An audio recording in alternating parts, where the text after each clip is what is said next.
Les enfants doivent craindre leurs parents, sinon ils ne les respecteront pas. Cette phrase résonne comme un coup de tonnerre dans l'esprit des parents modernes. À travers les âges, la peur a souvent été perçue comme une condition préalable au respect. Mais est-ce véritablement le fondement d'une relation parent-enfant saine? Les cris, les punitions et la rigidité peuvent sembler être des solutions efficaces à court terme, mais qu'est-ce qu'elles implantent vraiment dans le cœur de nos enfants? Sont-ils vraiment en train de nous respecter ou sont-ils simplement paralysés par la peur?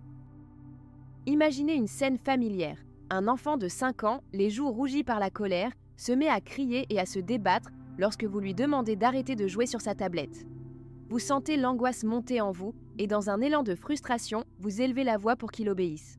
Une tension palpable s'installe dans la pièce alors que l'enfant cesse immédiatement de protester, mais abandonne peu à peu son sourire.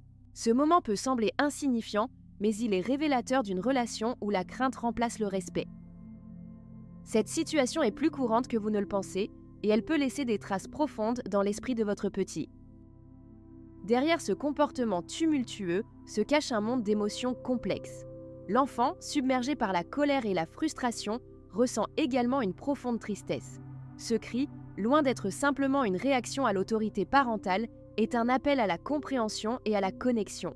Dans son esprit encore en pleine construction, il lutte pour trouver sa place entre le désir de liberté et la peur de décevoir ses parents.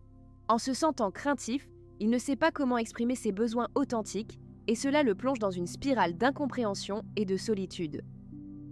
La peur, souvent utilisée comme un outil de contrôle, peut avoir des conséquences néfastes sur le développement émotionnel des enfants.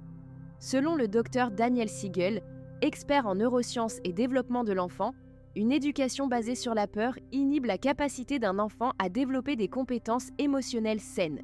Les enfants ayant peur de leurs parents peuvent développer des problèmes d'anxiété, de faible estime de soi et même des difficultés relationnelles à l'avenir. Le docteur Jay Kaiser de Harvard Medical School souligne que le respect ne devrait pas être confondu avec la soumission. Il découle d'une connexion émotionnelle positive. Ainsi, lorsque la rigueur parentale est remplacée par la compréhension et l'écoute, les enfants se sentent valorisés et respectés non par crainte, mais par admiration. Le véritable respect s'installe lorsqu'un enfant se sent en sécurité et aimé, permettant ainsi une relation plus épanouissante et durable entre parents et enfants. Les histoires de parents qui ont su évoluer dans leur manière d'interagir avec leurs enfants sont tout simplement inspirantes. L'un d'eux, par exemple, a décidé de changer sa méthode après avoir vu son fils refuser systématiquement de lui parler. En prenant le temps d'écouter les émotions de son petit, il a constaté une transformation incroyable. L'enfant s'est ouvert et a commencé à partager ses préoccupations, remplaçant la peur par une confiance mutuelle. Un autre parent témoigne de la façon dont l'introduction de moments de dialogue familial réguliers a permis à son adolescent de se confier au lieu de se rebeller.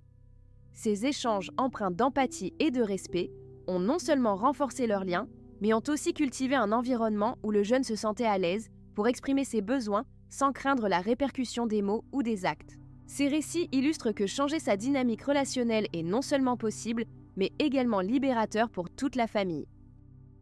Une communication parentale efficace passe souvent par l'évitement de certaines erreurs courantes qui peuvent amplifier le sentiment de peur chez l'enfant. L'un des pièges fréquents est d'utiliser la menace pour obtenir de l'obéissance. Bien que cela fonctionne sur le court terme, cela entraîne une défiance à long terme. Remplacer cette approche par des discours encourageants et des explications claires aide l'enfant à comprendre le raisonnement derrière les règles. Un autre écueil est le manque d'écoute active. Les parents ont parfois tendance à balayer les préoccupations de leurs enfants, ce qui peut les faire se sentir invisibles. En prenant le temps d'écouter sans interrompre, vous montrez que leurs sentiments comptent réellement, favorisant ainsi un climat de respect. Enfin, beaucoup de parents tombent dans le piège de comparer leurs enfants à d'autres. Cette pratique peut générer un stress immense chez l'enfant et instaurer un sentiment d'inadéquation. Au lieu de cela, valoriser les efforts individuels et souligner les réussites personnelles de l'enfant peut renforcer son estime de soi et son respect envers vous en tant que parent. Pour transformer la dynamique de votre relation avec votre enfant et encourager un respect mutuel, voici quelques étapes pratiques à mettre en œuvre dès aujourd'hui. Commencez par établir un temps d'écoute. Réservez chaque jour quelques minutes pour discuter sans distraction. Montrez à votre enfant que ses paroles sont précieuses et qu'il peut parler librement de ses émotions. Ensuite, optez pour des encouragements plutôt que des critiques.